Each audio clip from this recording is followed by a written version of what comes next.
Hey folks, how are you all going today? Is a very different, very short video just showing off the RP, that's too bright, the RP2350-GEEK. This is something made by Waveshare based on the Raspberry Pi Pico 2, and it's designed as a whole single unit, pardon the noise, hang on,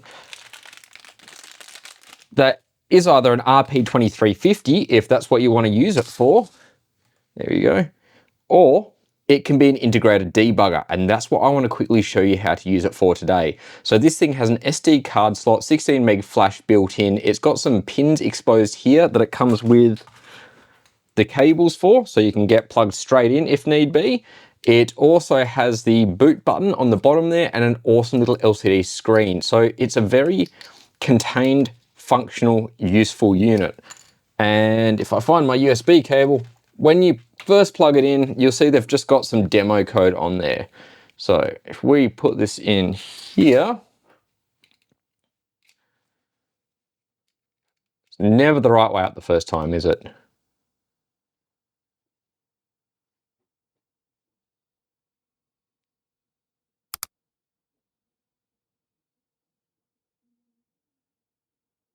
There you go. There's the demo code. If we stick an SD card in here, let's see what it says. Now I will point out some versions have different demo code. I have had a version come up with just sample. SD file on that too, with some sample stuff, but that's how easy it is to get going with these. My issue though, besides this, good stuff, is this thing. You might have seen my video about it previously, and it's fantastic. I love it. I've been using it. I've got two M2 cards in it, M2 SSDs for RAID storage. It's working a treat, but it crashes sometimes when I'm using Arcane PU. So I need to attach these serial pins and monitor what's going on, hoping that gives me a bit more information. That's where this little bad boy comes in. So I was having a look at the product page over here, and you can see it is essentially just, it's an RP2350. So I'm not even going to slap it on the tier list. I've already put their RP2350 Plus up there. This goes one further. It doesn't have the battery connection, but it has 16 meg instead of 4 meg, and it's got the SD card slot. So it's going to be up in that A tier. Comes with the case, comes with the cables, comes with the LCD, everything. S tier.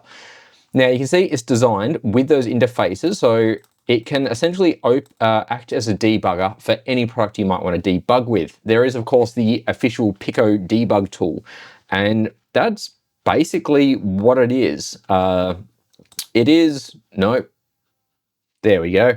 It is 12 bucks US, so stupid cheap and stupid useful, especially with that 16 meg flash.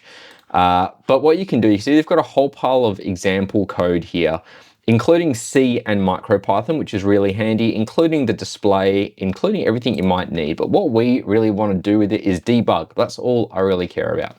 So you can have a read through all of this, and you can see how to build all the different interfaces you want. If you're really into debugging, if you want to do the CMSIS stuff, it's fantastic. And it even shows you in some of the examples how to push code to your target and debug over this interface. It works exactly like the debug tool that you can get from Raspberry Pi, except it's not from them. It's from Waveshare, and it's from me. I've got it in stock. So what you can do then is go to the Raspberry Pi debug probe website and just grab the firmware from there. That's what I did because I found it easiest and I want to plug it in. So to do that, what you do, if we come back over here, all you do is you hold that boot button when you're plugging it in. So now if I hold that boot button, plug it in the right way, there's nothing on the display, but I know it, there we go. There's nothing on the display, but I know it is powered on. So if we go to the Raspberry Pi GitHub page and go to Debug Probe as the repository, we can see there's some releases here. And if we go down to that, we just want that UF2, which I've already downloaded. So going to my downloads folder, we want the UF2 for the Pico 2, of course, because it's an RP2350, not a 2040. All we have to do is just drag it across, and then that'll disappear, and you know it's flash, and that's it. It's pretty quick and magical. Now, back over here, we're going to want to grab, here we go, not that one. That's the wrong one. There we go. One of these, and plug it in here to these UART pins. Make sure you got it the right way up. And then here, we can plug them into these debug pins. So we've got ground and then green in the middle and blue is RX there.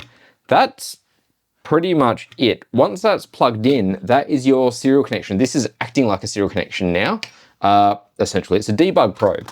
So if we go back over to our computer, which is here, and we go sudo dmessage, we can see we have TTY ACM, probably 1. Oh yeah, it does say right there. So we can just, in theory, go Minicom minus B 1.5 million, which is what the Radshell Rock 5 ITX wants, minus O for some reason I'm not sure about, minus capital D for device dev TTY ACM 1, and that's it. There we go. So you can actually see, oh my God, I can't remember the password for this. Not that one. That I'm connected through these wires, through this that I just dropped the debug probe software onto, to my computer. This is just a portable serial interface now. I don't need a CP2130 or anything else. Not only that though, I can use this debug probe firmware to then push executables to other Raspberry Pis and whatnot that I might want to make use of or control. I then also have that little LCD screen, and some cool people have done some cool things with that. If we have a look over here again, you can see this bloke ported RP2040 Doom LCD to work on the Waveshare Pico LCD 1.14, which is essentially this, but with the 2350 and called the Geek. So you can download this and plug in some buttons for the joysticks, so to say, and play Doom on this little device. It's actually quite amazing. And then there's another fork of this as well by OpenSensor, and he's just started cleaning up some of the code and making it compatible with other devices. They haven't actually released any releases yet, and the UF2 files are not in here, so you can't just go and download it. But that is the RP2350-GEEK in its simplest, very easy to use, very straightforward if you want to debug devices, if you want to build something embedded with an SD card and an LCD.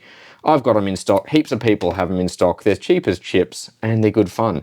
So I'm going to use this to debug that Radshell Rock 5 ITX Plus, this one is. But I'd love to hear what you would do with one of these and what you think of it. I love how embedded and you know, kind of self-contained this is. So I'd love to see what you think. Thanks again for coming by. Quick short video, no sponsorships. Have a great one.